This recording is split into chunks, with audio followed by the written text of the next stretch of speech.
dia, bom dia, bom dia, bom dia, bom dia, bom dia, Brasil e o mundo! Tudo bom, pessoal? Como vocês estão? Espero que estejam todos bem. Voltando aqui pro canal hoje com mais um capítulo do livro de Mateus, no Evangelho de Jesus Cristo. Ontem, não sei se vocês me acompanham no Instagram, ontem à noite eu fiz uma postagem a respeito de um versículo que nos faz refletir sobre as nossas vidas. É um versículo lá do livro de Salmos, no capítulo 139, do versículo 16, que diz assim: que Deus nos viu desde quando estávamos na barriga de nossas mães e escreveu os nossos dias, dia a dia, a nossa história. Sabe, Deus, ele escreve a nossa história, mas quem decide se nós vamos viver ela somos nós. Ah, mas como que pode as coisas acontecerem exatamente como o planejado de Deus, se nós estamos vivendo de acordo com a vontade de Deus? Se você tem o costume de fazer a oração do Pai Nosso, você está vivendo conforme a vontade de Deus. Sabe, a oração do Pai Nosso, desde bem pequenininha, é um hábito que eu tenho, assim, sabe? De sempre fazer a oração do Pai Nosso. Por quê? Porque no momento que você está fazendo a oração do Pai Nosso, você está dizendo que seja feita a sua vontade e não a minha. Então, essa oração realmente, de fato, é muito poderosa. E aí você vive o que Deus realmente escreveu para sua história, sabe? Você pode ter uma história escrita por Deus, mas viver uma outra história diferente do que Deus escreveu para você. Isso está de acordo se você vai fazer a vontade dele ou não, certo? Mas vamos então para o nosso estudo de hoje, do que diz aqui a palavra bíblica, do que Jesus veio nos ensinar, certo? Então, se você tem a sua Bíblia, me acompanha. Nós estamos no capítulo 10 do livro de Mateus. Dá uma arrumadinha na câmera aqui que tá um pouquinho alta. Pronto. Vamos lá. Livro de Mateus, capítulo 10. Eu vou ler, eu não vou ficar citando os versículos. Quando eu achar que for necessário, eu cito o versículo, certo? Então, vamos lá. Jesus chamou os seus 12 discípulos e lhes deu autoridade para expulsar espíritos maus e curar todas as enfermidades e doenças graves. Até então, nós estamos percorrendo todo o evangelho aqui do livro de Mateus. Eu trouxe, como foi que ele escolheu os primeiros 5 discípulos ali, eu trouxe a explicação. Eu não sei se existe um exemplar, talvez sim, mais completo, que explique como foi detalhadamente que ele escolheu cada um dos seus discípulos, mas na minha Bíblia não está escrito.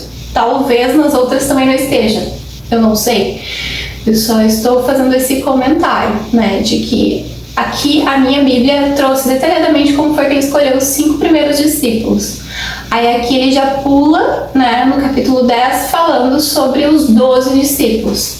Então ele diz, Jesus chamou os seus 12 discípulos e lhe deu autoridade para expulsar espíritos maus e curar todas as enfermidades e doenças graves nas pessoas. Ele lhe deu autoridade. Ou seja, quando nós estamos em Jesus Cristo, nós recebemos dons. Quando nós estamos dispostos a servir a Jesus, quando nós nos colocamos no lugar de discípulos, ele vai nos liberando dons. Nós vamos recebendo dons do Espírito Santo. Esses dias, no outro perfil ali que eu tenho, eu postei os 9 dons do Espírito Santo. E isso é ele quem nos dá. Então, enquanto ele esteve em vida, ele deu também os dons aos discípulos. Então, ele deu autoridade para que eles expulsassem espíritos maus das pessoas e curassem as enfermidades e doenças graves. Então, são esses o nome dos 12 apóstolos. Primeiro, Simão, chamado Pedro, o seu irmão André, Tiago e o seu irmão João, filho de Zebedeu, Filipe, Bartolomeu, Tomé e Mateus, o cobrador de impostos, Tiago, filho de Alfeu, Tadeu e Simão, o nacionalista, e Judas Iscariote, o que traiu Jesus. Então aqui ele fala do nome dos 12 discípulos de Jesus Cristo, os que ele escolheu. Eu tenho curiosidade de saber como é que foi que ele escolheu os outros, mas a minha Bíblia não traz essa informação. Mas ele aqui nos traz um relato de que então ele,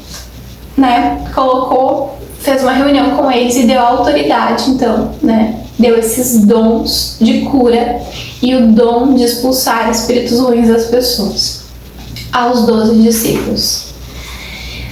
Jesus enviou os 12 homens dando-lhe a seguinte ordem: não vão aos lugares aonde vivem os não-judeus, nem entrem nas cidades dos samaritanos. Pelo contrário, procurem as ovelhas perdidas do povo de Israel. Aqui Jesus estava orientando a eles a procurarem primeiramente as pessoas que tinham crença em Jesus Cristo, as pessoas que já estavam seguindo Jesus Cristo, as pessoas que já estavam em adoração, em amor, em louvor, em temor. Então Jesus já estava ordenando aos discípulos a ir em busca dessas pessoas que estavam perdidas e que precisavam ser resgatadas, através de alguma cura, através de uma limpeza espiritual, quanto ao fortalecimento ao Espírito de Jesus Cristo, ao Espírito Santo, estarem em vínculo com Ele. Então Jesus enviou os 12 homens, dando-lhes a seguinte ordem: vão em lugares onde vivem. Não vão aos lugares onde vivem os não-judeus, nem entrem nas cidades dos samaritanos. Pelo contrário, procurem as ovelhas perdidas do povo de Israel. Vão e anunciem isto: o reino dos céus está perto. Curem os leprosos e outros doentes. Ressuscitem os mortos e expulsem os demônios. Mais uma vez, Jesus nos lembrando de que nós podemos ressuscitar as pessoas quando morrem, sabe? E mais uma vez aqui ele nos lembrando de que nós estamos vivendo num mundo hoje em dia de pouquíssima fé, muito afastado do verdadeiro evangelho de Jesus. E que as pessoas não têm mais essa fé, nem se dão ao trabalho de fazer isso, Então, versículo de número 9. Não levem guardados no cinto nem ouro, nem prata, nem moedas de cobre. Nesta viagem não levem sacola, nem túnica nenhuma, nem sandálias, nem bengala para se apoiar, pois o trabalhador tem o direito de receber o que precisa para viver. O que Jesus estava querendo com isso? Jesus era pão duro, será? Que não queriam que os discípulos levassem dinheiro. Será que Jesus era uma pessoa assim que estava querendo economizar? O que você acha? Com certeza não. Jesus estava dizendo para que eles não levassem nada, porque Jesus estava querendo testar as pessoas, sabe? Nós somos o tempo todo testados por Deus. Deus ele nos coloca em circunstâncias para sermos testados por Ele. Ele gosta de testar os nossos corações. Ele nos conhece, Ele sabe a maneira como nós vamos agir, mas Ele está sempre nos testando para ver se de fato nós vamos fazer o que está de acordo com a vontade dEle. Então Ele queria testar as pessoas. Por isso que Ele disse para os discípulos não levarem nada, porque Ele queria ver a reação de como as pessoas iriam receber os discípulos. Quando entrarem numa cidade ou povoado, procurem alguém que queira recebê-los e fiquem hospedados na casa dessa pessoa, até irem embora daquele lugar. Quando entrarem numa casa, digam que a paz esteja nessa casa. E se as pessoas daquela casa receberem bem vocês, que a saudação de paz fique com elas. Mas se não receberem bem, tirem a saudação. Olha só, aqui Jesus nos lembra da reciprocidade de Deus, de que se nós somos recebidos bem em um lugar, nós devemos, desejar paz. Ou seja, aqui ele também fala um pouco do poder da palavra, Deus, quando nós estamos em trabalho ao Senhor, nós estamos aqui servindo ao Senhor, nós temos a autoridade da profecia através das palavras. Então, no momento que nós profetizamos algo a respeito da vida de outra pessoa, sobre a força do Espírito Santo, aquilo tem muita força, mas também nós temos o dom de retirar, ou seja, a reciprocidade. Se você tem o mérito de receber isso, você receberá, senão eu retiro as palavras. Ou seja, ele estava aqui dizendo aos discípulos, né, se as pessoas os recebessem bem, né, mesmo eles sem dinheiro, então que a paz estivesse entre eles, mas se eles fossem mal recebidos por estarem sem dinheiro, sem nada carregando com eles, se eles fossem taxados de mala, né, era para que ele retirasse essas palavras, que a paz então não esteja com vocês. Então Jesus,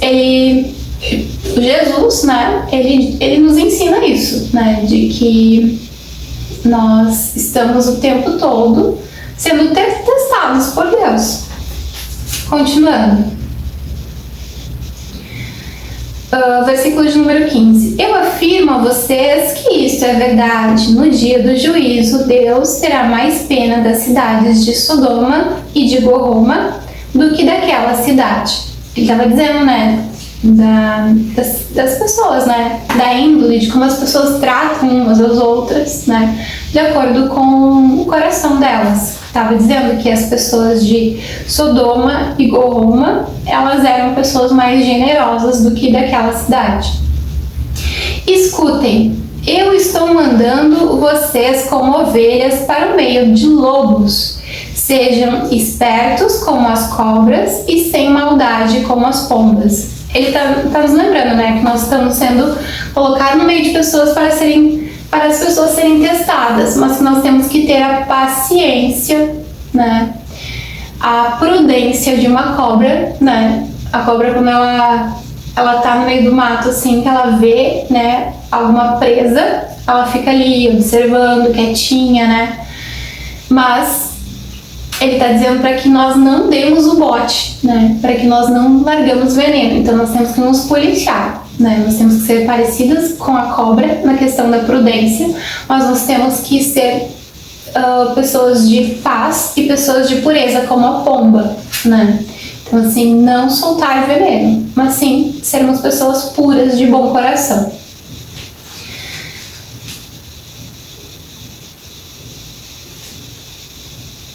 Tenham cuidado, pois vocês serão presos e levados ao tribunal e serão chicoteados nas sinagogas. Aqui Deus está falando, né, das pessoas que estão a serviço do reino e que quando são enviadas para esses lugares são maltratadas, são chicoteadas nas sinagogas. Por serem os meus seguidores, vocês serão levados aos governadores, aos reis, para serem julgados e falarão a eles e não aos judeus sobre o evangelho. Quando levarem vocês para serem julgados, não fiquem preocupados com o que deverão dizer ou com o que irão falar. Quando chegar o momento certo, Deus dará a vocês o que falar, porque as palavras que dizem não serão de vocês mesmos, mas virão do Espírito Santo de Deus, que fala por meio de vocês. Gente, eu não sei se vocês já viveram essa experiência, tá? Não é uma experiência confortável, porque se você está em jejum, e você está em oração, e você está cumprindo com o chamado de Deus, no momento que você fala através do Espírito Santo de Deus, minutos depois você tem a seguinte reação: mas por que eu falei isso? Não era isso que eu ia falar. Que estranho isso, você tem essa sensação. Por que será que eu falei isso agora? Não ia falar isso? Sabe, então, foi o Espírito Santo de Deus que te usou. E aí ele revela em seguida que foi ele. Porque aí alguma coisa acontece que ele te traz essa revelação. Não, fui eu quem te usou através do meu Espírito Santo, sabe? Eu já vivi essa experiência. É assustadora no começo, assim, mas depois você confia, sabe? Continuando. Muitos entregarão os seus próprios irmãos para serem mortos, e os pais entregarão os filhos ficarão contra os pais, e também haverá morte. Todos odiarão vocês por serem meus seguidores, mas quem ficar firme até o fim será salvo. Quando vocês forem perseguidos numa cidade, fujam para outra. E eu afirmo a vocês que isso é verdade. Vocês não acabarão o seu trabalho em todas as cidades de Israel antes que venha Jesus Cristo. Nenhum aluno é mais importante do que o seu professor e nem empregado é mais importante do que o seu patrão. Portanto, o aluno deve ficar satisfeito em ser como seu professor e o empregado em ser como seu patrão. Aqui ele está dizendo, né, gente, mais uma vez, que nós não devemos fazer acepção de pessoas, nem por cor de pele, nem por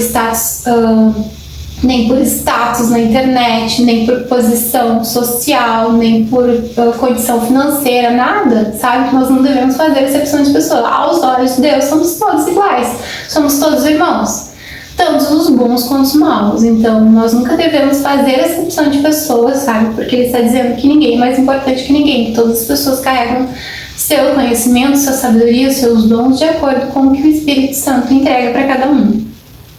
Se o chefe da família é chamado de Beelzebu, então as pessoas dessa família serão xingadas de nomes piores ainda. O que ele está dizendo aqui no versículo de número 25? Que quando somos maltratados pelas pessoas, somos xingados, somos humilhados, essa pessoa ela receberá, né, uma recompensa de acordo com o que ela está falando. É a lei da semeadura, né, do plantio. Então, quando somos xingados, quando somos maltratados, as pessoas depois receberão o castigo, né, ou a recompensa contrária de acordo com as suas ações. Então, nós devemos estar em paz, nós devemos estar tranquilos se nós estamos fazendo tudo de acordo com a vontade de Deus. Mesmo que nós somos caluniados, mesmo que nós somos injuriados, estão falando sobre mentiras a nosso respeito, nós temos que estar tranquilos, porque nós sabemos que Jesus vê tudo o tempo todo e é Ele quem nos julga, sempre será. Continuando.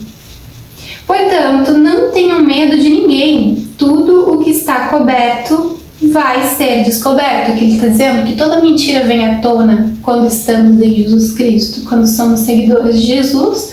Se nós estamos mentindo, uma hora, mais cedo ou mais tarde, nós seremos envergonhados. Quem mente é descoberto. E tudo o que está escondido será conhecido.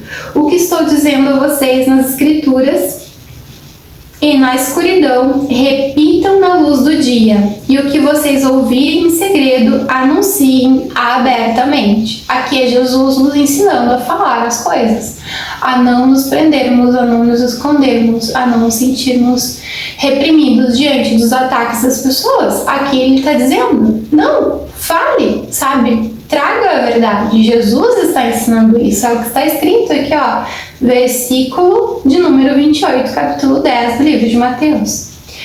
Por acaso, não é verdade que 2 passarinhos são vendidos por algumas moedinhas? Porém, nenhum deles cai no chão sem o Pai de vocês não deixar que isso aconteça. O que Jesus está dizendo aqui, ó? Que algumas pessoas são tão apegadas ao dinheiro, né? São tão assim, servem tanto ao dinheiro, muito mais do que servem a Deus, que chega ao ponto de vender os passarinhos que pertencem à natureza, que pertencem a Deus. Imagina que absurdo, gente. Naquela época eles vendiam os passarinhos na gaiola, na frente das sinagogas, na frente das igrejas, por moedinhas, gente. E Jesus ficava indignado com isso. Imagina eles vendendo os passarinhos que são de Deus, sabe? Eu acho isso um absurdo, por moedinhas, sabe? Tempo atrás, bem assim, no início, quando eu vim morar nessa casa, eu tinha todas as minhas fotos, eu tinha muitas fotos em pendrives, sabe, guardadas. Eram assim, de valor sentimental enorme, assim, e eu fui assaltada.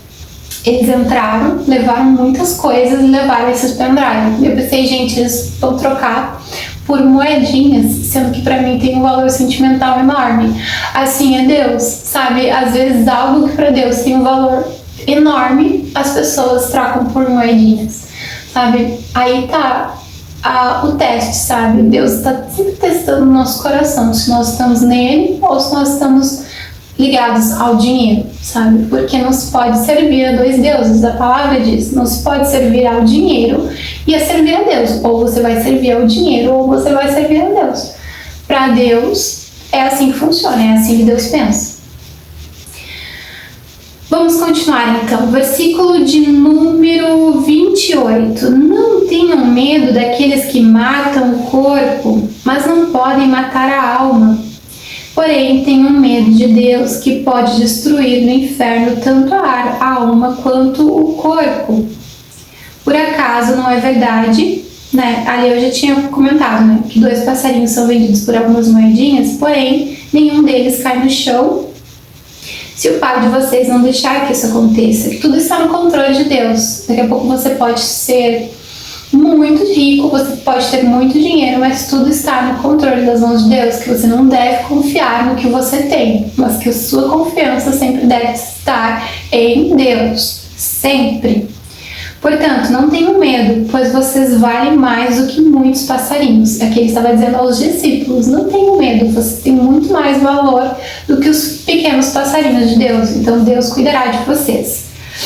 Que traz, né, aquela questão assim de confiança, né, da questão de depender de Deus, né, de dizer, Senhor, eu confio em Ti, né. É isso que Deus quer, né, um relacionamento verdadeiro. Se uma pessoa afirmar publicamente que pertence a mim, eu também, no dia do juízo, afirmarei diante do meu Pai, que está no céu, que ela pertence a mim. Mas se uma pessoa disser publicamente que não pertence a mim, eu também, no dia do juízo, direi diretamente ao meu Pai, que está no céu, que ela não pertence a mim. Ou seja, Jesus está nos lembrando, né, gente, que nós não temos que ficar insistindo nas pessoas. Gente, se você não está satisfeito em me acompanhar aqui, se você não está satisfeito em me ouvir falar, você tem total liberdade de se afastar, sabe? Você não tem necessidade de você estar aqui. Não tem. Nós somos livres, sabe? Assim Jesus está dizendo. Vocês não têm que estar pressionando ninguém. As pessoas, elas têm o seu livre-arbítrio, sabe? É como aquele versículo. Eu estou batendo na porta. Se alguém abrir, tudo bem. Se não, não, sabe? Nós não temos que estar o tempo todo insistindo. Que nem, por exemplo, assim, uma pessoa diz assim pra mim, ai, luta por aquela pessoa. Gente, não, a pessoa tem que ter a vontade, tem que ter o desejo de estar em Cristo, sabe? A pessoa tem que ter o desejo de viver de verdade o Evangelho. Nós não temos que estar implorando, insistindo a vida toda por uma coisa que o próprio Jesus nos ensina, sabe? O próprio Jesus nos ensina. Não ficar insistindo tanto, deixa que as pessoas decidam o que elas querem, né? Não pense que eu vim para trazer paz à terra. Não vim para trazer paz, mas vim para trazer a espada. Versículo de número 34. Eu vim para pôr os filhos contra os pais, as filhas contra as mães, as noras contra as sogras. E assim os piores inimigos de umas pessoas serão seus próprios parentes. É até assustador, né? É muito assustador esses versículos de 34 e 35. Mas o que Jesus está dizendo aqui? Que haverá guerra. Haverá guerra entre as pessoas, quando algumas pessoas quiserem seguir o que Jesus está ensinando e quando algumas pessoas não quiserem seguir o que Jesus está ensinando. Quando as pessoas quiserem ficar servindo ao dinheiro, quando as pessoas quiserem ficar servindo a outras coisas que não a verdadeira palavra. Então haverá guerra. Por quê? Porque haverá divergência de pensamentos, haverá divergências na comunicação. Então haverá guerra. Por isso que ele, assim, foi ao extremo aqui, dizendo que colocará uns contra os outros, porque sempre haverá divergências. Algumas pessoas vão querer seguir, né, e honrar a Deus, e outras pessoas vão preferir honrar o dinheiro, até mesmo na pobreza, gente. Eu conheço pessoas pobres que preferem honrar o dinheiro do que honrar a Deus. Então, assim, haverá sempre discussão, briga, sabe? É isso que Jesus está dizendo aqui. Então, continuando. Quem ama o seu pai e a sua mãe mais do que a mim, não merece ser meu seguidor. E quem ama o seu filho e a sua filha mais do que ama a mim, não merece ser meu seguidor. Não serve para o meu seguidor quem não estiver pronto para morrer como eu vou morrer. Quem me acompanhar, quem procura os seus próprios interesses, nunca terá a vida verdadeira. Mas quem esquece a si mesmo porque é meu seguidor, terá a vida verdadeira. Então aqui ele fala do verdadeiro chamado enquanto cristão, né? De estar com os olhos fixos na palavra. Eu só venho repetindo sempre, né? Na verdadeira palavra de Deus, de seguir a verdadeira evangelho, sabe, gente? Esse capítulo 10 do livro de Mateus, ele é, assim, muito importante para que nós possamos, né, nos dar conta do que Jesus espera de nós de verdade, né, do quanto para ele é importante a generosidade. Veja só, ele mandou os discípulos sem nada, sem roupa, sem nada, sem sandália, sem dinheiro, para o meio do povo, para ver, para testar as pessoas, para ver como eles seriam tratados, né? Então Jesus está sempre testando nossos corações, né? Então que nós possamos entender, né, que para Jesus Cristo a solidariedade, a generosidade, né, amarmos uns aos outros, né, isso vem muito de encontro com os principais mandamentos de Deus, né, amar a Deus sobre todas as coisas e amar as pessoas em nossa volta como nós mesmos nos amamos. Esses são os dois principais mandamentos de Deus. E esse capítulo 10, ele se resume nesses dois mandamentos, né, que são os mandamentos mais difíceis que nós temos que cumprir e que a maioria das pessoas tem dificuldade de cumprir. Então Deus está sempre nos testando. Deixe aqui nos comentários o que você achou da aula de hoje, do capítulo 10 do livro de Mateus. Comenta o que você gostaria que eu trouxesse mais aqui, o que eu falasse, né, a respeito disso. Compartilha esse vídeo com os teus amigos, com as tuas amigas, com os teus familiares. Ajude a espalhar a mensagem de Deus, né? Porque se nós honramos a Deus, Deus nos honra, né? E se estamos espalhando a mensagem, nós estamos honrando a Deus, certo? Desejo a todos vocês um excelente, maravilhoso dia na presença do Espírito Santo de Deus.